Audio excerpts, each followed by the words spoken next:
Bismillahirrahmanirrahim. Assalamualaikum warahmatullahi wabarakatuh. Alhamdulillahirrabbilalamin. Allahumma salli ala sayyidina Muhammad wa ala ali sayyidina Muhammad. Sahabat-sahabat Blog Kustuta Channel, semoga terus dalam keadaan sehat walafiat dan terus dalam lindungan Tuhan yang Maha Esa. Balik lagi kita di Blog Kustuta Channel dalam obrolan berita-berita populer. Sahabat-sahabat semua, masih berkaitan dengan aksi revisi Undang-Undang Pilkada yang sampai hari ini masih terjadi dan baru saja kemarin terlihat di Semarang dan Makassar. Begitu jahatnya, begitu zalimnya aparat penegak hukum dalam mentreatment pengamanan terhadap masa aksi yang kemudian melakukan aksi demonstrasi tersebut.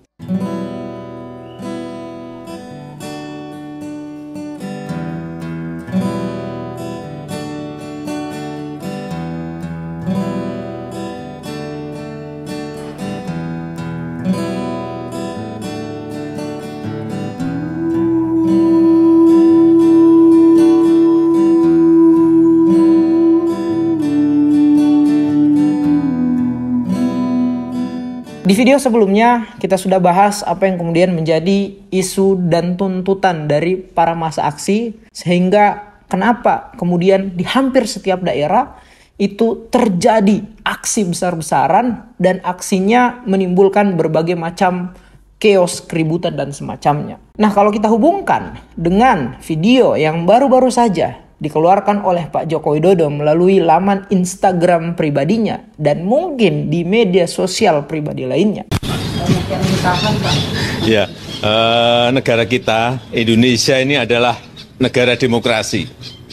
Penyampaian aspirasi, penyampaian pendapat, ini adalah hal yang baik dalam demokrasi dan saya sangat menghargai itu, saya sangat menghormati itu. Hanya saya titip, mohon penyampaian aspirasi itu dilakukan dengan cara yang tertib dan damai. Untuk pendemo yang masih ditahan, saya harap juga bisa segera dibebaskan. Seperti ibarat Pak Joko Widodo ini adalah pahlawan yang bukan hanya kesiangan, tapi kemalaman begitu ya. Sudah subuh, pagi, siang, sore ia lewatkan, barulah muncul di waktu malam. Pak Jokowi tidak belajar dari pola demonstrasi selama rezim kepemimpinannya. Bagaimana dalam rezim kepemimpinannya tidak hanya 1-2 kali aksi demonstrasi besar-besaran, chaos dan keributan kemudian menjadi efek dari aksi tersebut. Ia tidak kemudian untuk memberikan ultimatum atau penegasan kepada aparat penegak hukum untuk belajar dari aksi demonstrasi dan penanganan masa aksi pada demo-demo yang sebelumnya. Bagaimana aparat untuk menahan diri agar sabar, agar melihat para masa aksi ini sebagai pejuang-pejuang demokrasi yang akan menyelamatkan NKRI ke depannya. Tidak lagi menggunakan senjata, tidak lagi melakukan pemukulan, tidak lagi melakukan penendangan, menggunakan gas air mata, water cannon, dan lain semacamnya. Ya. Di dalam video yang disampaikan oleh Pak Jokowi, ia mengatakan bahwa negara Indonesia ini adalah negara demokrasi. Sehingga ia mengharapkan adanya demonstrasi yang damai, tertib, dan kemudian di akhir ia mengatakan masa aksi yang ditangkap untuk dibebaskan. Inilah kenapa saya mengatakan beliau ini bukan hanya sekedar pahlawan kesiangan, tapi pahlawan kemalaman. Di saat ketika ia berkampanye, begitu sibuknya ia mencari strategi dan taktis untuk bagaimana menarik simpati masyarakat Indonesia. Tetapi kemudian hari ini, ribuan masyarakat Indonesia yang demo terhadap pemerintah kemudian ditangkap, dipukuli, ditendang, disiksa dan lain semacamnya. Hanya warawiri dan kemudian baru muncul setelah beberapa hari aksi dan kemudian setelah para massa demonstran ini ditangkap, dipukul dan semacamnya. Padahal kalau kita mau hubungkan lagi sahabat-sahabat semua, pada ucapan dari Pak Joko Widodo ini sebelum-sebelumnya, bukankah ia pernah mengatakan bahwa demo saya menunggu mahasiswa, masyarakat untuk kemudian melakukan demo. Kenapa? Karena itu adalah bentuk pengontrolan dari masyarakat terhadap pemerintahan agar berjalan lurus. Sekalinya di demo, oh ini ternyata yang didapatkan oleh masyarakat, ya. begitu manis janji-janji kampanye dari Pak Presiden Joko Widodo untuk kemudian menegakkan demokrasi, mensejahterakan masyarakat Indonesia, menegakkan keadilan, menguatkan KPK dan semacamnya. Ketika hal demikian dituntut oleh masyarakat, menagih janji dari para pemerintahan kita, ternyata apa yang didapatkan? Semacam inilah, ya. Luar biasa. Namun, kalau kita pelajari lebih dalam, apa yang disampaikan oleh Pak Joko Widodo ini hampir semuanya, apa yang ia sampaikan ternyata adalah kebalikan dari fakta yang terjadi di lapangan. Dan ini rumus yang kita ketahui bersama, ya. Diketahui oleh masyarakat Indonesia. Coba media sosial ketika dipenuhi dengan uploadan video dari ucapan Pak Joko Widodo, pasti ada komentar dari masyarakat yang mayoritas mengatakan, kalian pasti sudah tahu rumusnya. Apa yang ia sampaikan adalah justru kebalikan. Bagaimana ia pernah mengatakan bahwa Gibran, anaknya, keluarganya untuk tidak fokus di politik. Bagaimana ia mengatakan akan menguatkan KPK, tetapi hari ini luar biasa. Bagaimana KPK mati, ya, tidak tajam. Ketua KPK hari ini tersangka sebagai kasus korupsi. Anggota-anggota KPK hari ini luar biasa melakukan aksi penyuapan. Demokrasi di rezim Pak Joko Widodo. Kata orang, kok kalian mendemo sistem demokrasi hari ini? Justru dengan kalian mendemo adalah itu bentuk dari bagaimana Indonesia menjaga sistem demokrasinya.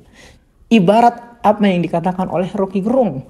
Pak Joko Widodo ini hadir setelah sistem demokrasi sudah dirumuskan sejak reformasi, jalan di zaman SBY, dan kemudian seharusnya Pak Joko Widodo menjaga ketertiban, kedamaian demokrasi itu sendiri.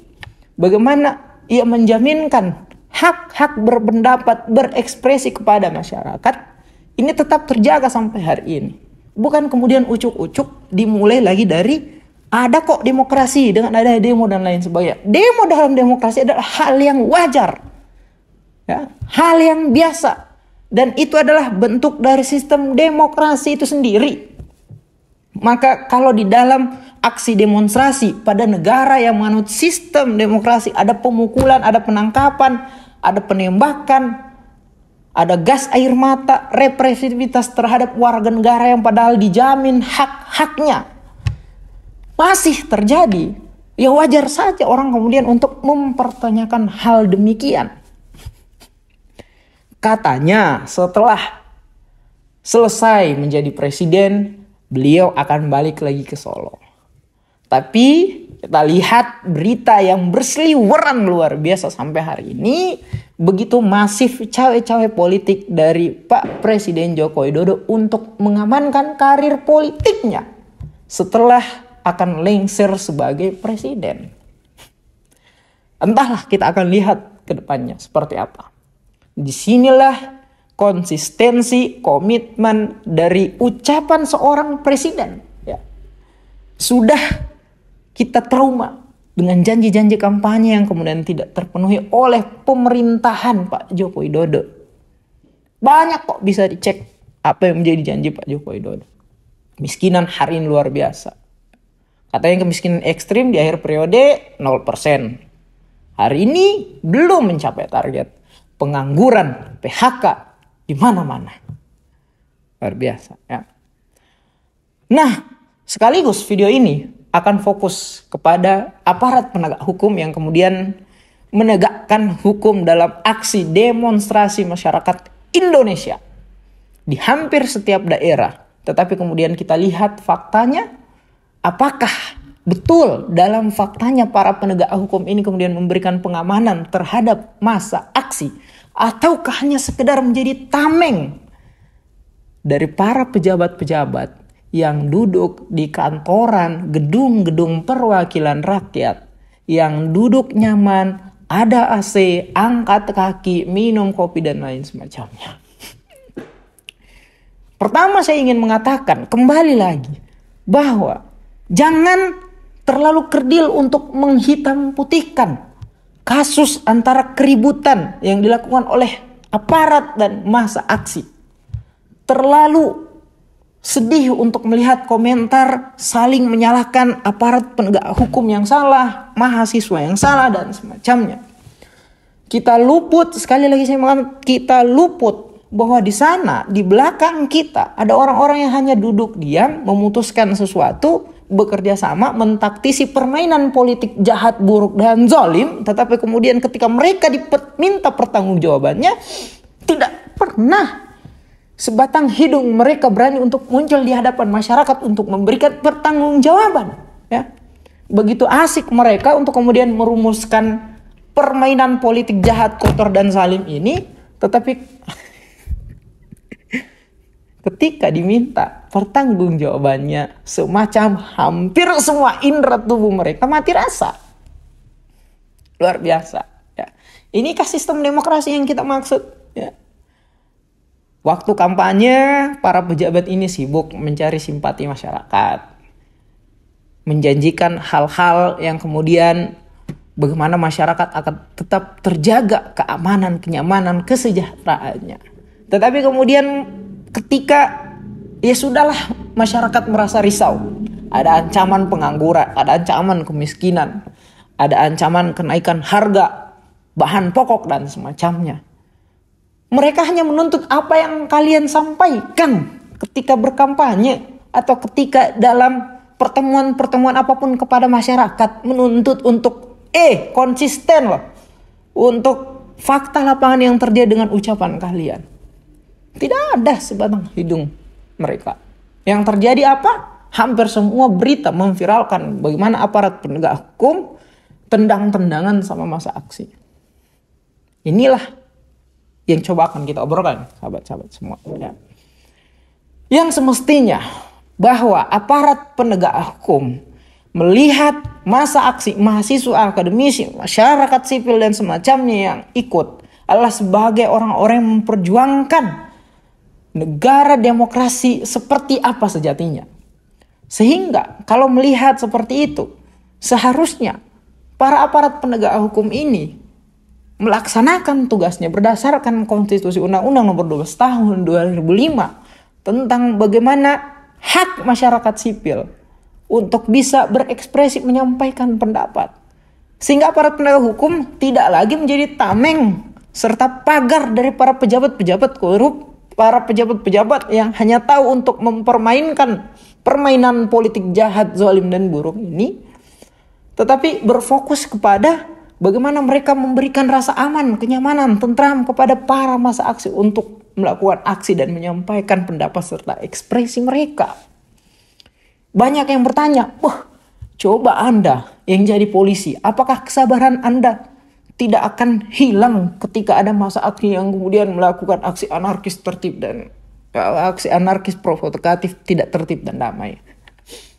Oke, pertama, yang mengenai aksi tertib dan damai. Seharusnya aksi tertib, damai, tidak anarkis, tidak provokatif ini bukan ditekankan kepada massa aksi, tetapi kemudian ditekankan kepada para pemerintah, pejabat, terkhusus anggota DPR, agar tertib, tidak ugal-ugalan dalam mempersiapkan, membahas, merancang, mengesahkan undang-undang. Banyak kok undang-undang yang dibutuhkan masyarakat, tetapi kemudian tidak dibahas, diprioritaskan. Undang-undang perampasan aset, RKUHP kita minta dibatalkan, undang-undang KPK dibatalkan. Undang-undang masyarakat adat diberikan hak dominan kepada masyarakat adat untuk kemudian bisa memanfaatkan hak-haknya di dalam undang-undang masyarakat adat. Ya. Tetapi karena itu tidak berhubungan langsung dan memberikan efek prioritas kepada anggota-anggota DPR serta cukong-cukong di belakang mereka, ini dikesampingkan. Ada undang-undang ya yang akan ada kegiatan yang akan dalam waktu dekat dilaksanakan. Padahal sudah sebelum-sebelumnya dilaksanakan kegiatan ini. Dan undang-undangnya tetap kok sama. Undang-undang ini yang dibahas, yaitu undang-undang pilkada. Kemarin ada putusan 90 di Mahkamah Konstitusi. Begitu mayoritas anggota DPR, elit politik memuji-puji. Seakan apa yang dilahirkan Mahkamah Konstitusi adalah terobosan hukum baru untuk kemudian menegakkan demokrasi. Memberikan akses kepada anak muda untuk bisa berkontestasi dalam pemilihan demokrasi. Tetapi kemudian ada keputusan 60 dari Mahkamah Konstitusi. balik DPR. Apa sih anggota DPR ini? Dipikir masyarakat tolol ya. Makanya ada aksi besar-besaran karena masyarakat tidak tahu kok permainan politik jahat, buruk, zalim kalian semua itu, ya.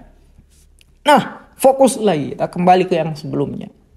Kenapa tidak para aparat penegak hukum ini dalam atau diwakili oleh kepolisian, Kapolri, Pak Listio Sigit, ketika akan ada rapat dengar pendapat ataupun rapat bersama anggota DPR, tegaskan, anggota DPR kita ke depannya belajar dari yang sebelum-sebelumnya pula.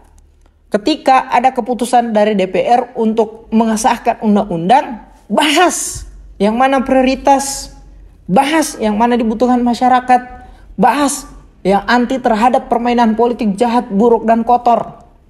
Sehingga tidak lagi aparat penegak hukum yang dibentur-benturkan kepada masa aksi demonstran, karena sejatinya kita semua adalah bertujuan, berfungsi, berperan untuk menjaga keutuhan NKRI. Tidak pernah saya lihat ada di rapat-rapat DPR bersama kepolisian membahas satu topik ketika ada keputusan DPR yang bermasalah karena ada permainan politik kotor, jahat, zalim, dan semacamnya. Ini kemudian memberikan efek kepada keributan, chaos antara masa aksi dan kepolisian. Susah juga. Nah, mulai tolong fokus kepada agenda-agenda pertemuan selanjutnya. Agar kepolisian ini meratapi bagaimana chaos dan keributan antara aparat penegak hukum dan mahasiswa ini bukanlah sebagai sesuatu yang harus terjadi berulang-ulang. Harus perlu ditegakkan, harus perlu ada perlawanan dari aparat keamanan untuk mengatakan kepada DPR, jangan terus menjadi api. Yang kemudian kami ini hanyalah asap. Jangan terus menjadi penyebab, yang kemudian kami ini hanya akibat. Kita dibentur-benturkan, sementara anggota DPR enak saja mensiasati permainan politik, tetapi kemudian ketika tidak diterima masyarakat, mereka tidak berani untuk datang memperlihatkan batang hidung mereka kepada masyarakat. Nah, ada juga di salah satu daerah Makassar ya, ketika itu ada perempuan yang meminta tolong kepada polisi, mengatakan, "Pak, ini tolong, sudah mau meninggalin anaknya orang, tolong diantar." Polisi cuma respon apa? Mami meninggal kodok. Kau datang di sini kalau sudah aman. Pak, mami meninggal, bawa ke rumah sakit. Weh, kodok mami meninggal anaknya orang. Kalau anggota mau sekolah busuk, kalau mau meninggal. Ya tadi Banyak mau busuk. sekali polisi nak bunuh orang, kasihan. Terus kalau Nonton polisi di dibunuh media. bagaimana? Terus bagaimana peng orang-orang yang Terus dibunuh sama bagaimana kalau polisi dibunuh? Ada HAM tidak?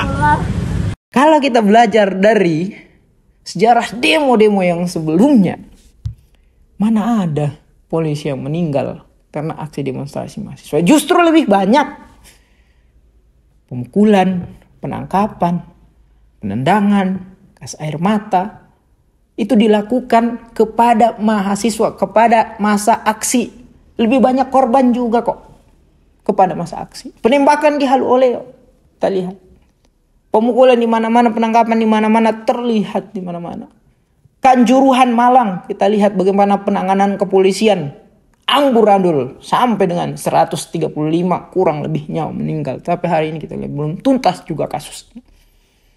Penangkapan sipil oleh TNI Papua yang sewenang-wenang. Alih-alih kita melihat ada kasus bagaimana polisi mati karena masa aksi, justru yang dipertontonkan di negara ini adalah bagaimana sesama polisi itu saling membunuh. Maka coba tolong untuk kemudian merespon masa aksi itu dengan lebih humanis. Bukankah para aparat penegak hukum kan ada aturan treatment untuk memberikan pengamanan, memberikan jaminan kenyamanan, ketentraman kepada masa aksi yang akan melakukan penyampaian pendapat, ekspresi, dan semacamnya. Yang terakhir, kita tahu, kita sadar kok bahwa aparat penegak hukum bekerja sebagaimana apa yang diperintahkan kepada mereka. Tetapi kemudian sebetulnya apa yang diperintahkan kepada para penegak hukum ini berlandaskan kepada konstitusi, di mana kalian seharusnya memberikan keamanan kepada masyarakat, kenyamanan kepada masyarakat. Ada treatment ketika terjadi chaos dan keributan. Harus ada rasa humanis yang lebih diprioritaskan untuk memberikan treatment kepada masyarakat yang demo dan semacamnya. Kita semua melaksanakan tugas, kami menghargai ada upaya pengamanan oleh aparat penegak hukum. Karena memang tidak hanya satu atau dua video yang memperlihatkan juga peluk-pelukan, saling kerjasama, saling senyum, saling menghargai antara aparat kepolisian dan massa aksi. Sudah seharusnya memang seperti itu. Kita sadar bahwa kita sama-sama berperan untuk menjaga keutuhan NKRI. Polisi memberikan keamanan, menjadi penegak hukum yang sejatinya. Masa demonstran adalah sebagai agent social of control, agent of change, penegak keadilan ketika terjadinya upaya untuk meruntuhkan sistem demokrasi dan semacamnya. Karena semua itu satu adalah untuk keutuhan NKRI itu sendiri. Kita sadar itu. Sehingga selain kita menyadari itu, ada yang perlu kita sadari lebih jauh adalah hari ini Indonesia sedang tidak baik-baik saja. Karena di belakang sana ada permainan politik kotor, zalim, buruk, jahat oleh para pejabat-pejabat, yang di belakang pejabat-pejabat ini ada cukong-cukong oligarki yang bermain di belakangnya. Yang butuh akses akomodir dari aturan-aturan yang dibuat oleh DPR, oleh pemerintah untuk kepentingan mereka. Ini yang harus kita fokuskan, sahabat-sahabat semua. Ya. Sehingga perlawanan itu tetap ada. Yang menjaga keamanan terhadap perlawanan itu tetap ada. Demikian dari kami, semoga video ini ditangkap untuk tidak menyerang kepada personal tertentu, lembaga tertentu. Karena kita semua bersuara bukan karena ingin menyerang kepada personal tertentu. Karena adalah justru kami meyakini bahwa Indonesia masih dalam sistem demokrasi itu sendiri. Ketika ada warga negara yang menyuarakan sesuatu, berpendapat, berekspresi, dijaminkan oleh negara. Yang membahayakan justru adalah ketika negara tersebut menganut sistem demokrasi, tetapi kemudian warga negaranya takut untuk bersuara. Terima kasih. Billahi taufiq wal hidayah. Wassalamualaikum warahmatullahi wabarakatuh.